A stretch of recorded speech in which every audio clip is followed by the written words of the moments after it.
I'm going to be reading a blog post I wrote back on October 15th of 2019. There's some contents in this blog post that are pertinent to just things that are going on in general and things that I've observed, so I still find this useful to read.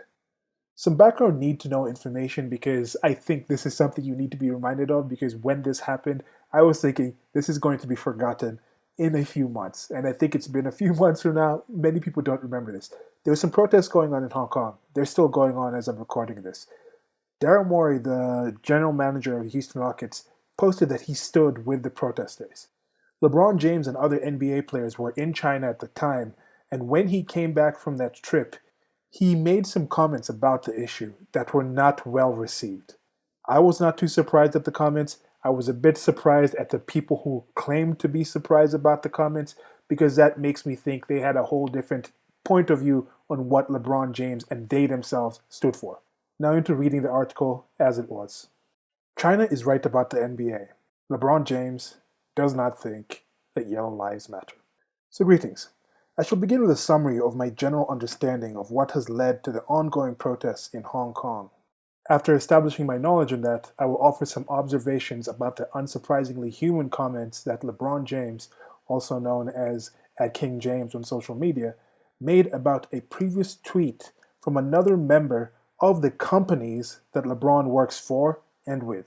I am of the mind that freedom of speech does not mean freedom of consequences.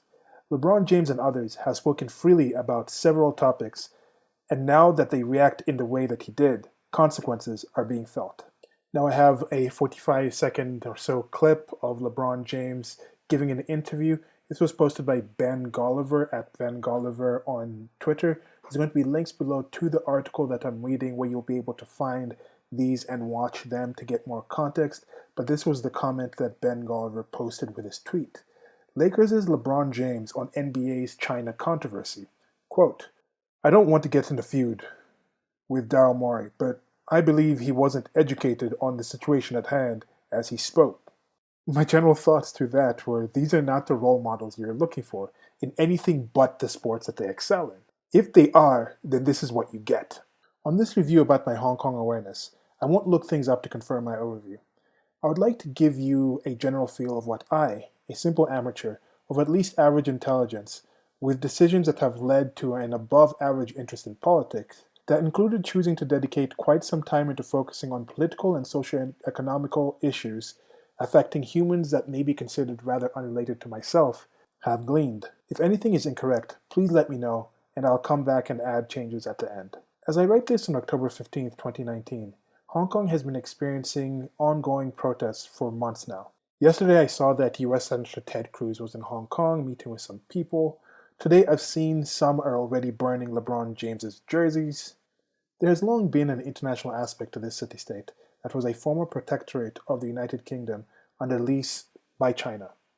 This lease was not renewed, and instead, after an agreement between concerned politicians and organizations, Hong Kong and its population are now under schedule to be transferred back to complete Chinese governance in about 30 years or so. There have been tensions. Most of the Chinese mainlanders, rightfully or not, think Hong Kong was stolen from them, and this is just a part of making China whole again, a repatriation. I really think the majority of proud Chinese aren't just saying this because they're feeling under duress. China isn't North Korea.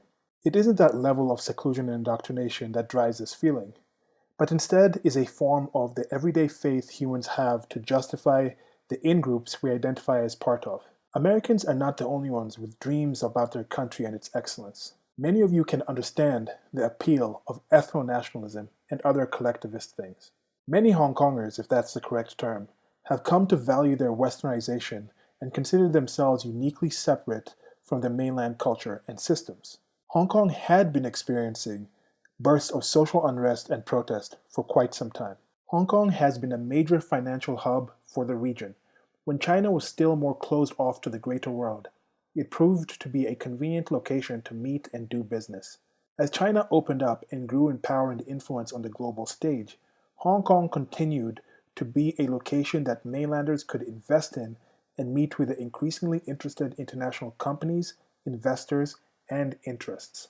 It became a place where a great amount of wealth and power was centered, both foreign money trying to get into China and Chinese money trying to get out. However, as can be expected with state-related fiat currency-funded activities, there were consequences. Hong Kong was becoming one of the most expensive cities in the world.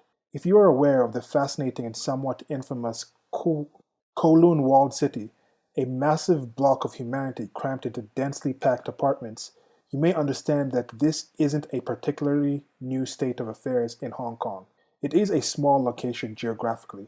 The divides between the wealthiest and the poorest was growing. This often happens with a steady increase in what the definition of poor is, but not in this case. If anything, standards of life and prospects for the poor were dropping. Was it immigration? Nah. If anything, I think the sort of emigration was more of an issue. Immigration is a constant from rural to urban areas all over the world. Folk continued to be drawn to Hong Kong, as the quality of life promised or imagined was still superior to that of the destitute poverty in the rural areas. People were drawn in for a better future for themselves, kids, and family. People were drawn in for a better future for themselves, kids, and family. They arrived to find an already densely populated place, adding to that oppressive density, then began to try and earn what they can to have and support a new family or send money to those outside of Hong Kong. Most of the world didn't see this. Most saw the top achievers and earners that were covered by the flagship news media and outlets. It's not even a nefarious plot on the parts of these outlets. Most of us hide the dark and shine light on what we think makes everything seem alright in our day-to-day lives. But the dark grew, possibly getting darker for the shadows cast by the increased brightness of the light shone on those supposedly nice and shiny happy parts by all of us on the outside. Certain sorts of emigration began. A couple would move to Hong Kong, find that it was not as promising, but still find some worth in it. They'd find a life for themselves, eking their own mere existence out somewhere maybe in the Kowloon walled city. Then they'd find out that they have to send the very child they supposedly moved there for back to the countryside to live with relatives. Emigration of children was widespread. There is another thing many of us have not considered that I do think is significant. Wealthy outsiders began to see Hong Kong as a fertile location to harvest more than just the typical financial contracts focused on goods, currency, and other resources of industrial and economic production.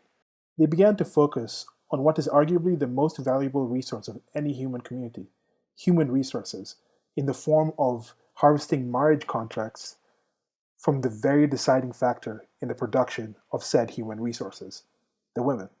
This was exacerbated by the gender imbalance brought by China's one-child policy, combined with the currency manipulation and growth as the Chinese economy embraced more free market principles.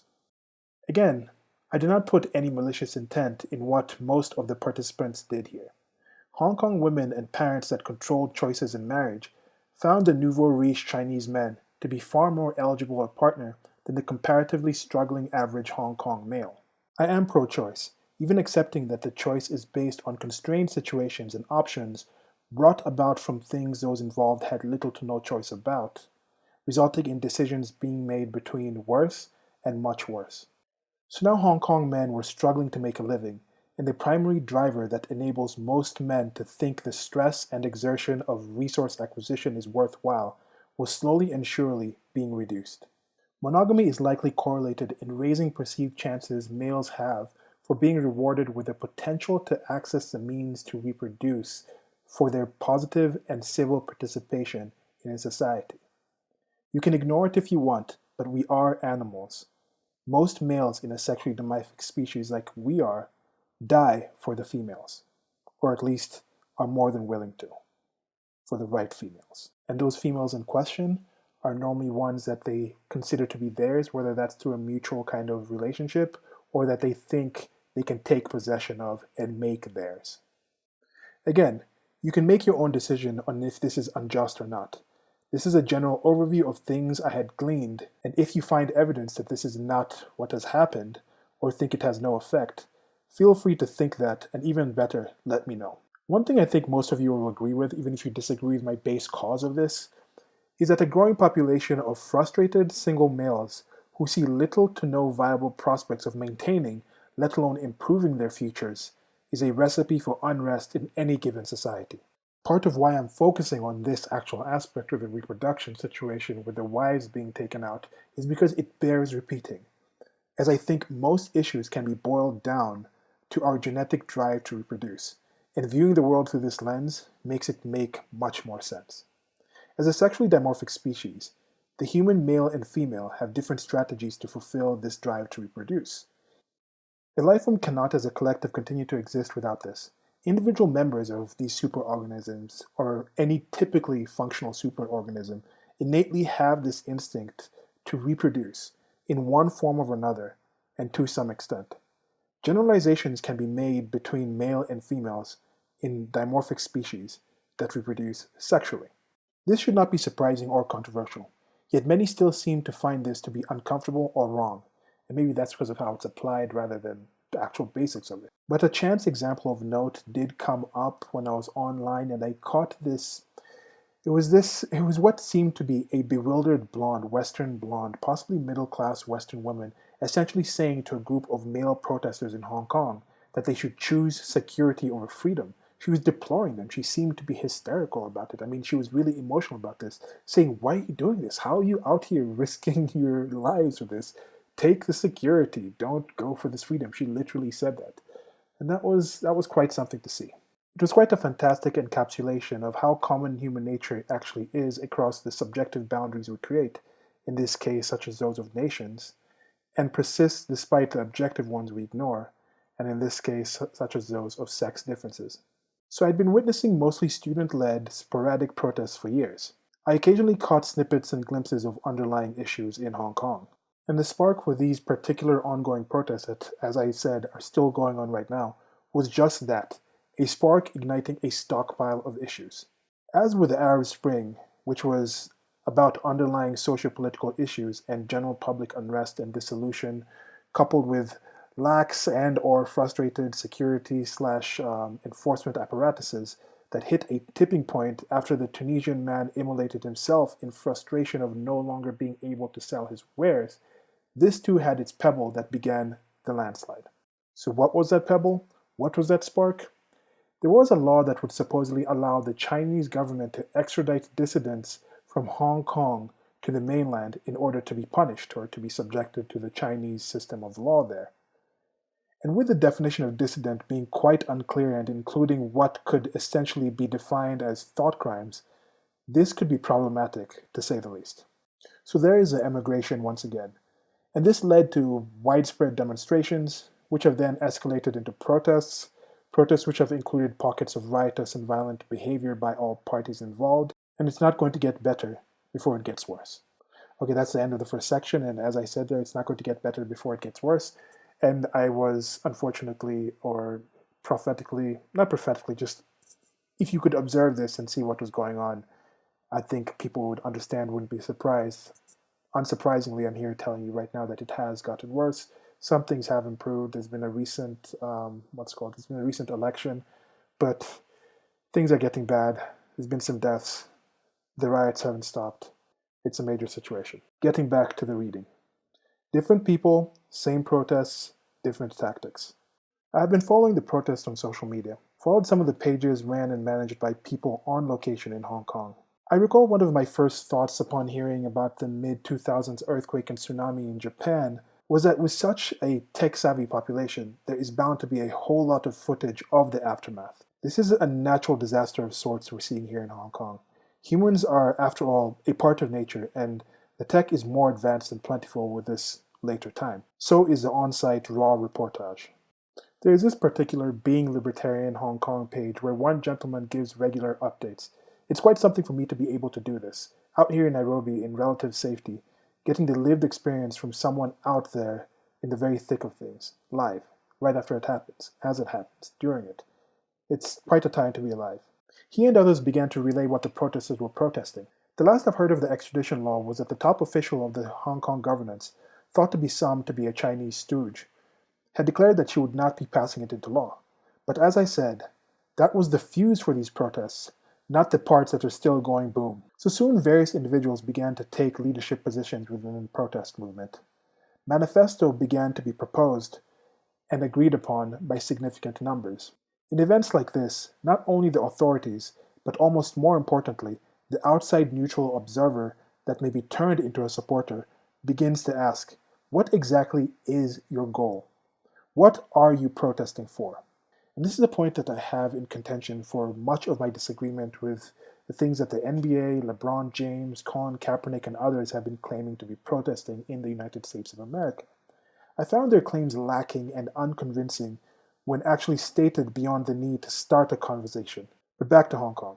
Soon I heard that there was a generally agreed platform made of 5 planks, which I think may have grown into 7, that a majority of the protesters would likely claim to support. They made various socio-political demands, but I saw most of them depended on more of which flavor of state they wanted rather than less state entirely.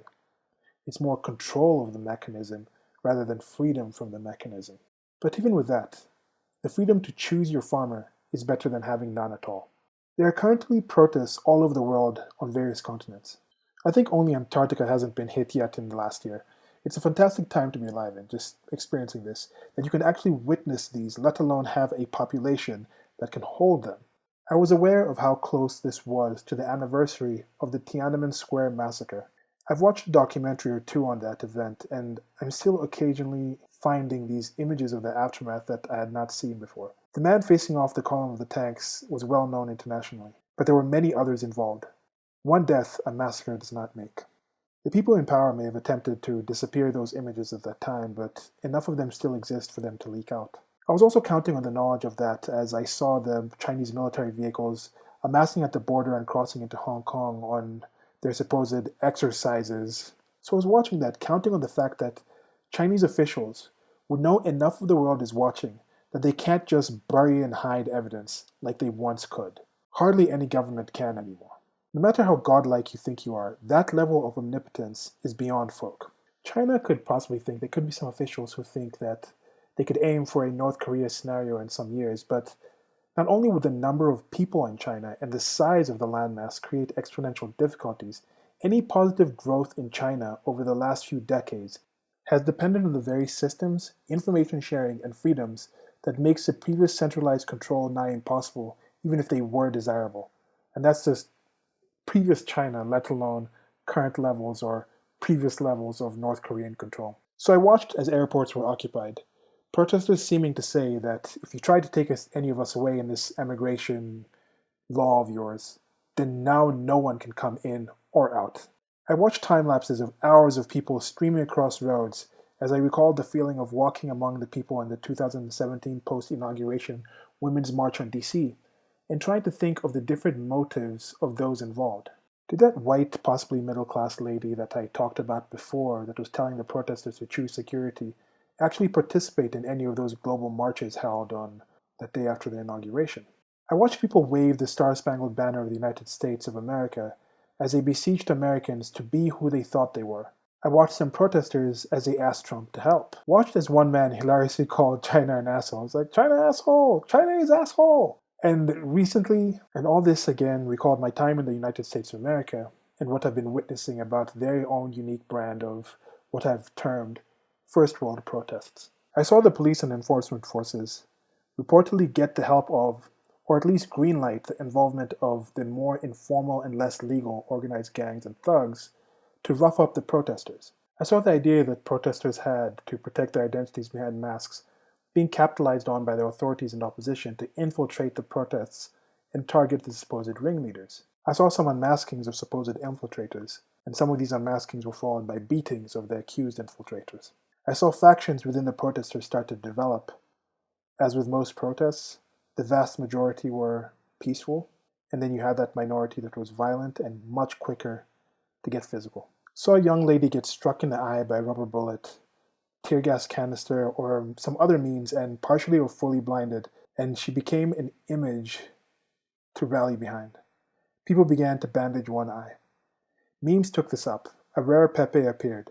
More injuries occurred as the violence, arrests, and vandalism escalated, and still at that time, no deaths. Protesters finding crafty ways to counter the tactics of the Chinese and Hong Kong governments were deploying. I saw lasers and smoke being used to counter the face scanning technology deployed to identify and arrest protesters. I saw some of those poles that the cameras were mounted on being torn down and recalled and compared it to the media coverage displayed in this image, and it's a clownish image, of several reporters at the Washington, D.C. protest surrounding some smoldering, overturned garbage bin with just a few smolderings. There's some small flames in there, just one little flame.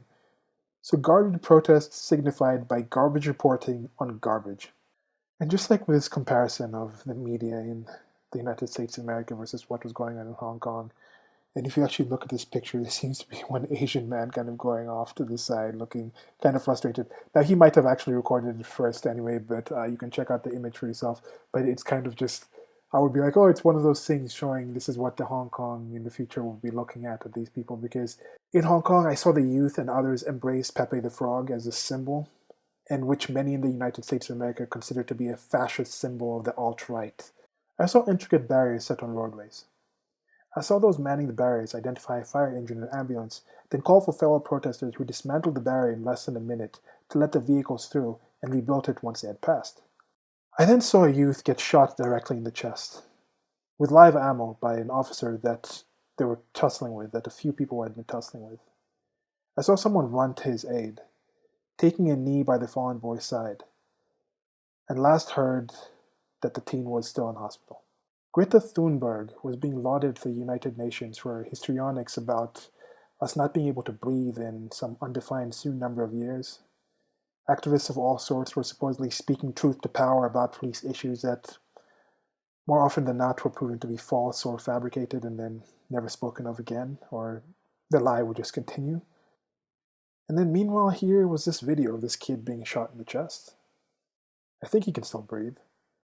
And a little aside here, as we're talking about the kid, I did check, and as I'm recording this video, Greta Thunberg has just been named by Time as one of the people of the year, and I just checked on December 5th, this guy that was shot in the chest, this teen, San Chi-kin, he's in court. He's facing charges of rioting and assaulting police because the Hong Kong police found it to be a lawful shooting.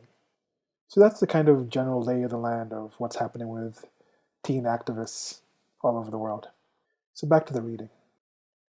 So just yesterday, I saw an enforcement agent receive a running flying kick from a protesters because I guess all Asians are ninjas or whatnot. But jokes aside, that was my summary of what was going on in Hong Kong at the time that I wrote this post.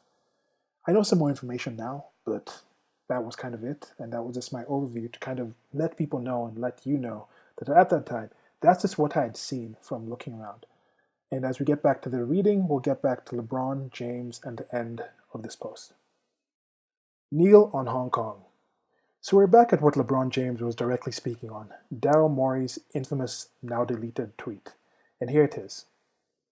And there's a picture of it. It was a picture too. It's the symbol that some Hong Kong protesters came up with and says, "Fight for freedom, stand with Hong Kong," by Daryl Morey, posted on October 4th of 2019. So not even any actual words posted, just this image. Talk about a tweet worth thousands of articles, videos, and segments. Some of y'all can turn your nose up at tweets and say they're not that important. You talk about how proud you are to spend time on more worthwhile things than sports or social media. But this tweet right here, thank you, Jack Dorsey. Despite what other moves you've made for whatever reasons, mostly economic and I'd bet at least a small part ideological, things like this make the platform a very important and positive part of the human story. But that tweet, why would an executive of a team like the Houston Rockets, which is very popular and tied to China, with its connection with Yao Ming, that some of you may know, the really popular basketball player from the 2000s. So why would someone like Morey tweet that tweet? Maybe he just saw a kid get shot in the chest and thought that, hey, a pic is worth tweeting for that, no matter how lucrative the deals that my team may have with China. I mean, many in his league have been quite vocal about much less than this, much less than a live video of a kid getting shot in the chest. So why not tweet this? Well, here are the extended comments from LeBron James that may provide some reason as to why the self-styled basketball king and others would have preferred that he had not. Now again, links below to the post that I am reading here, where you find the entire video, which is about a 6.5 minute address that LeBron James is talking to the press and answering different questions, that they took that 45-second snippet from that previous post that lit the internetizens alive thinking, oh, he's horrible. But when I actually watched the entire thing, my general reaction was, where's the lie? Getting back to the reading. So he says this is about the timing of the tweet and alludes that there may be physical risks to the people in China at the time. Why would you go participate in something in a place where you think a tweet could lead to those people in the place that you're going to visit harming those that did not even tweet that tweet? You see a similar thing in people saying that we shouldn't say bad things about certain prophet because even though the ideology is totes about peace, words can lead somebody to kill. Is LeBron xenophobic? Did you know that 300 million Chinese people had watched the NBA last season? I sure as heck did not know that until after this tweet went out. I heard former basketball player Coutinho Mobley floundering at responding to Jason Whitlock's analysis of the fallout, and he said that number. I thought, no way, it's 300 million. This is no way. You're making that up. So I looked it up, and yeah, essentially close to the entire population of the United States of America worth of Chinese people watched the National Basketball Association last year. Did you know the NBA is valued at $4 billion a year? And that the Nike brand is close to $30 billion. I didn't know this previous to this tweet either. How much does it cost to get your silence? So remember, $4 billion a year and close to $30 billion a year. So how much? Are you just as outspoken at work as you are with your friends? Or do you make sure to only associate and patronize and market those people and things that align with your core beliefs and morals sociopolitically and just day to day, the way you approach life? Or do you keep your job thinking, I'll just earn this little bit more of money and it'll get me to that one position I want to be in to better live by my values? I'm on record having said that I think it would be a better world if companies were more open with their values and had them actually dictate their hiring and firing policies. So if you were so pro-black nationalist, you're just so into black as that Vanta Black substance that absorbs all the light, and you own a company, advertise for and hire only staunch black nationalists that think that all white people TM are racist, and any participation of non-descendants of slaves in anything black culture is appropriation and should be avoided at all costs to run your business. Do not have any sort of coercive laws that declare your business is entitled to a certain amount of patronage. Compete against one that hires the most qualified folk at providing the key service to any customer willing to exchange currency for said service, and see who is more successful. Let people live by their beliefs. Let the market sort it out. So I'm well aware of the shifting interests in the global economy. Globalization as a concept is not only the next logical and inevitable step, it's one that I support for humanity. Which is in large part why I want the state to get out of it, as the state mutates everything it touches. But financially, this has happened, happens, and will continue to happen. With the NBA specifically, it has made certain inroads into Africa, establishing a specific NBA Africa branch. They streamed playoff games live on YouTube and had deals with local telecom providers to give data for those who wanted to view it. As in, I'd be walking around, you'd get a tweet saying, oh, this is the NBA playoffs. If you spend this amount of money, or if you get this discount, you can watch free YouTube for 3 hours, which is about the length of an NBA game, just to get more interest in it. And there's also just a lot of athletes, and I've talked about this in other situations. This is not in the actual thing, this is more of an aside. I've talked about this, how there's a wide range of athletes here in Kenya, in Africa in general, that have been focused on certain sports because that system is not developed. Yes, we're known for runners here in Kenya, but that's one tribe. But there's a lot of very athletic people who haven't actually pursued certain interests that if you invest some time in, you can find some really good athletes into it. In addition, there's competition from the European Basketball League, which is shown on television here in Africa a lot more than I've ever seen it being shown in the United States of America, and in part due to the fact that there's a lot of African athletes, African stars, playing in the various European basketball leagues. Back to the reading. Providentially and financially beneficial for the NBA, there was a Cameroonian national, Pascal Siakam, on the latest championship winning team, the Toronto Raptors, which gave them a double international bonus, with a Canadian team finally winning the major championship. I have long thought of how many athletes go undiscovered in African countries due to the lack of access to certain facilities. I can't even think of one public basketball court here in Nairobi. Whereas in the United States of America, they were a ubiquitous feature of suburban neighborhoods. So you'd have the several courts at schools and just dedicated playgrounds. Then you'd have private hoops and backboards that often adorned the garages overlooking driveways.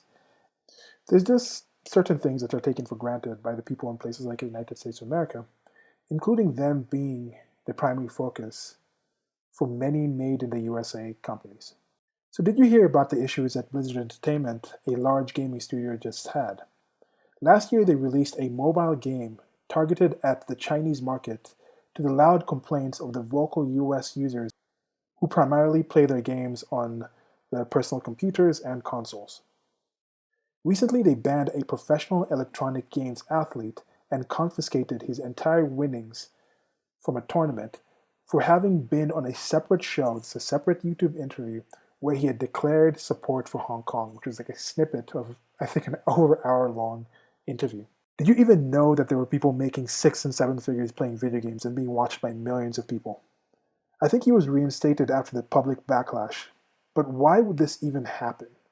Well, Chinese money has not been limited to Hong Kong.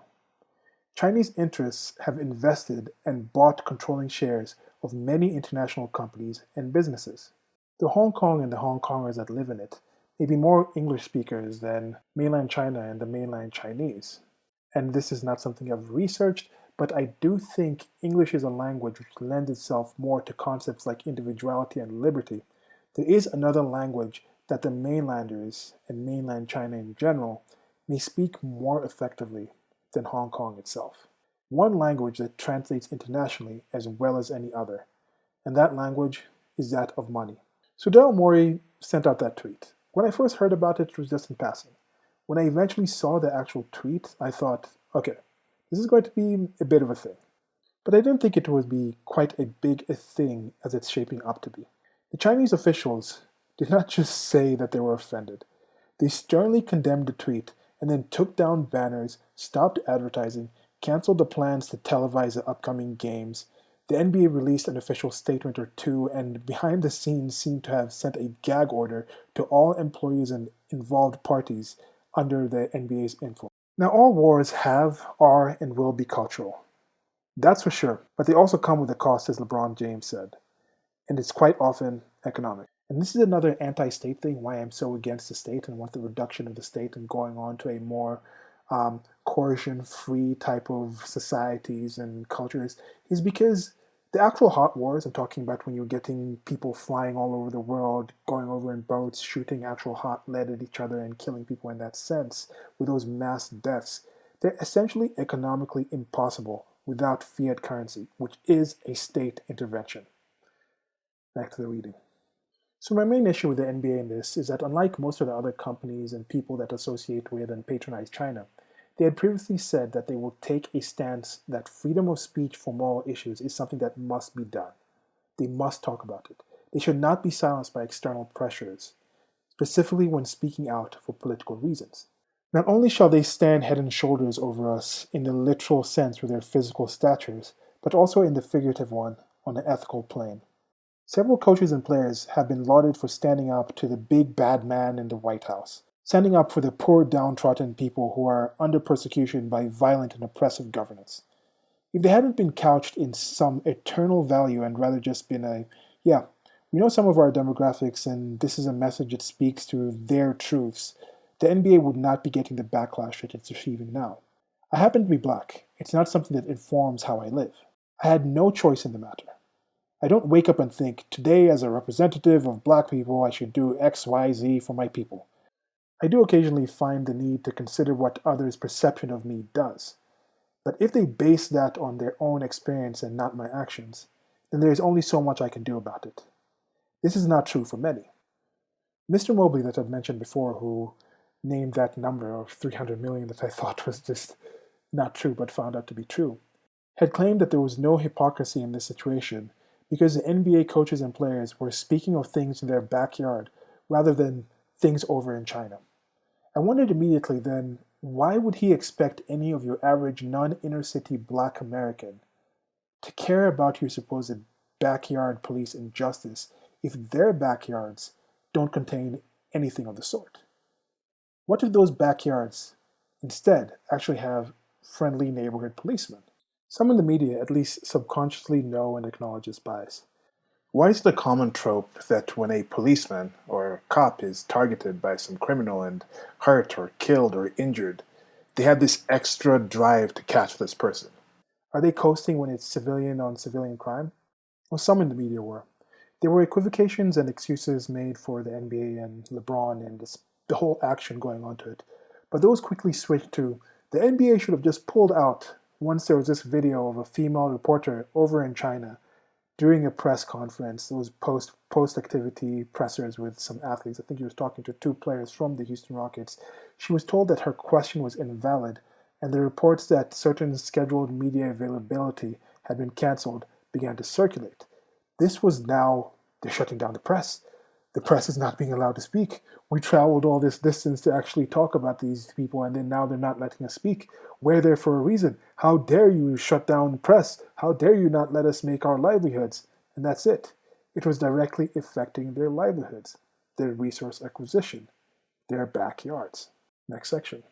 Can the world be my backyard? This is a common trait we have as humans. We are individuals, and what directly affects us, whether subjectively or objectively, will be of more importance. It isn't inherently good or bad. I do it too.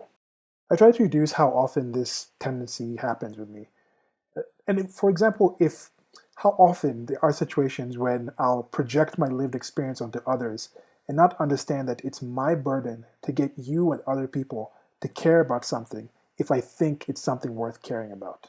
I can't just assume that you've lived like I do, you see things like I see things, and we should just know that this is important.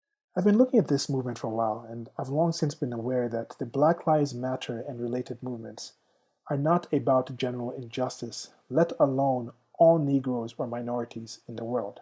And y'all should get this, that if it was truly a global movement, then even if you allow whites to take the whole one-drop rule people back into the whole definition of white, they are still the ethnic minority globally. Probably come up with that whole accepting the one-drop rule, probably at most 12 to 13%. So the percent of what black people are in the United States of America. And remember, there are almost as many basketball-watching Chinese as they are white people in the entire world. I don't find much validity in the claims that politicians shouldn't have much to say about this issue since they also have dealings with China in trade deals and other things like that. I have long understood what taxation is, which is theft, extortion.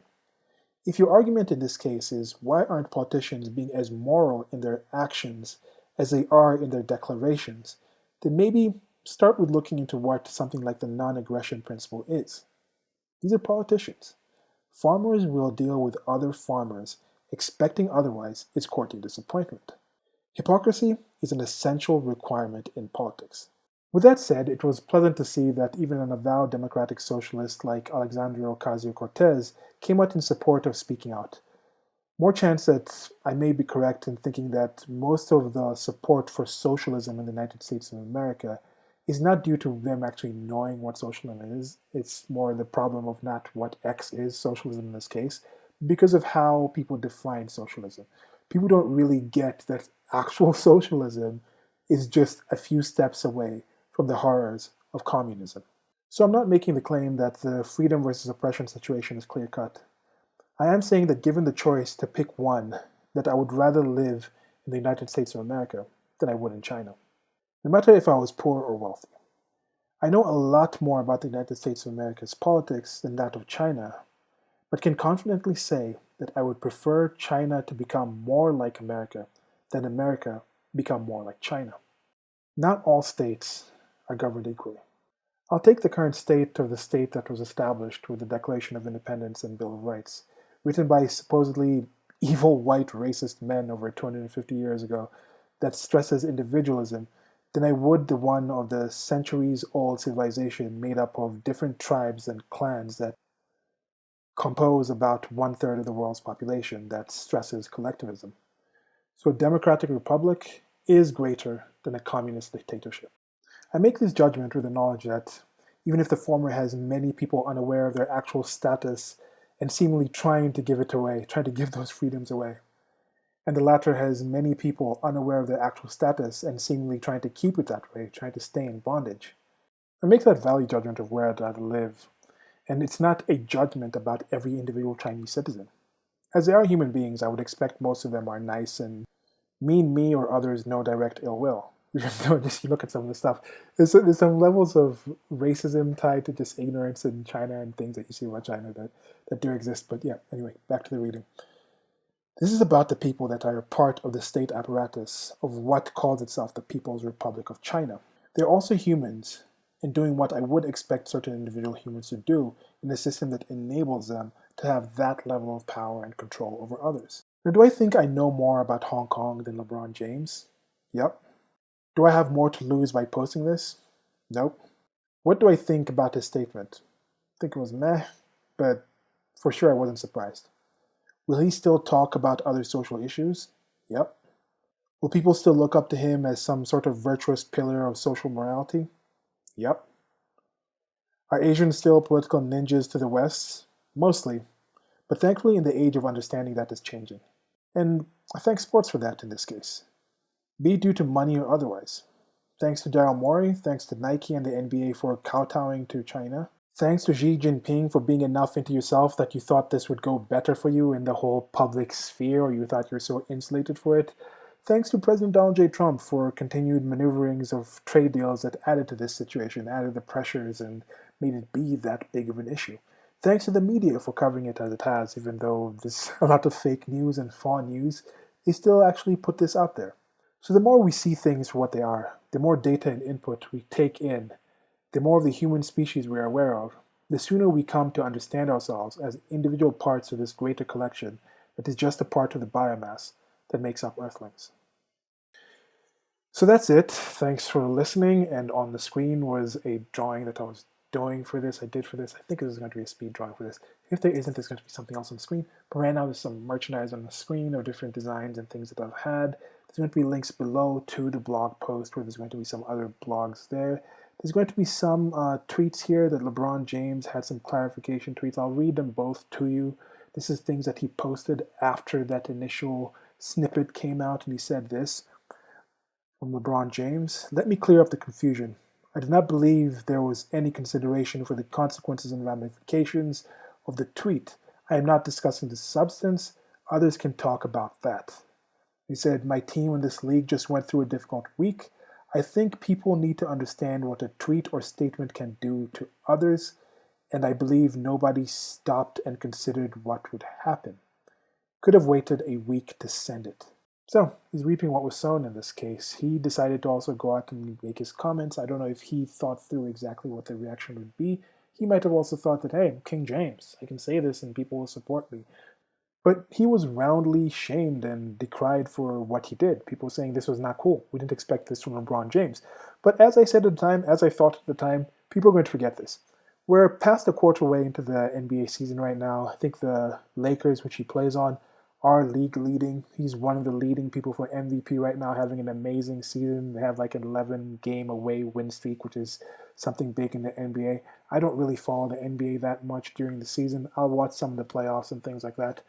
But people are forgetting that. People are talking about these basketball playing. People are moving on to new things. As I mentioned, Hong Kong situation is still going on. There was recently more local elections that kind of showed that people are still against the establishment. That woman I talked about here, who is a leader of the Hong Kong government, who people think is a Chinese puppet, is still in there. They still haven't been any actual wide-ranging, official, massive military movements into Hong Kong. The tensions are still very strong there. Different trade deals are still coming on with China. And as I said, I think people are forgetting this a bit and focusing on other things. But as we talk, as I record this, there's also other riots and demonstrations going on in places like Chile. There's a lot of issues happening in Europe. The Yellow Vest protests in Paris have been going on for months on end right now. That doesn't get that much coverage. There's farmers in different European countries that are protesting, taking their tractors to the road. That doesn't get that much coverage. So there's different places all over the world with different levels of unrest and people being uncomfortable with the way things are. And I think this is partially due to the more access to information, people seeing more ways of doing things in certain ways, people seeing problems, people thinking, hey, we can improve our situation, people reaching out for different solutions. Some solutions that are being proposed and asked for, I think, are better than others. Some are worse. Some it's more like, hey, we don't want the poison pill that's flavored with cherry on the outside. We want the poison pill that's flavored with orange on the outside, ignoring the actual contents of the poison in it.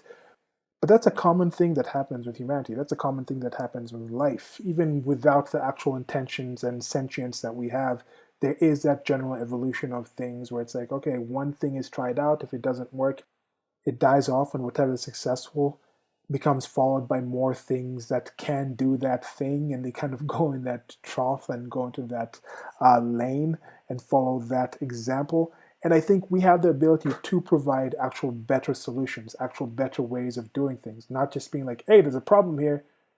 Let's just do that thing we used to do. Because how are you going to prevent coming back to that situation where that problem actually existed? Why don't we try new things? And I think that's part of why I think it's positive to keep talking. Even if LeBron James had this situation, the things he's raising a conversation about that people may not think is accurate, if he hadn't raised the conversation so much about that, his silence on this matter or his comments on this matter might not have actually been taken as strongly as they were. And now that he's talked about this, the next time he goes back and talks about those other issues, people might take a grain of salt or actually go in and look deeper, just like I looked deeper to the entire conversation that he had versus that clip and see that, okay, in that context of what he was saying, that clip doesn't sound as bad as it seems. And there are situations where LeBron James and other people might be talking about certain issues that if you take them out of the grander context of where that issue has occurred in, it might seem a lot worse than it actually is. And then people will be able to actually diagnose and see what actually happened and how can we actually address the actual situation. Not how we define the situation, but what the situation actually is. So that's it for now. Like, share, and subscribe. I'll be doing more of these readings. Sometimes when I go back to these older posts, it does involve me having to edit the post a bit because there is a big difference that I've found with how I write for actual text, for actual reading, versus how you write a script to actually read it out. And I think there should be a situation where what I write should be the same as what I speak. I think. Maybe I'll look into it. Anyway, goodbye.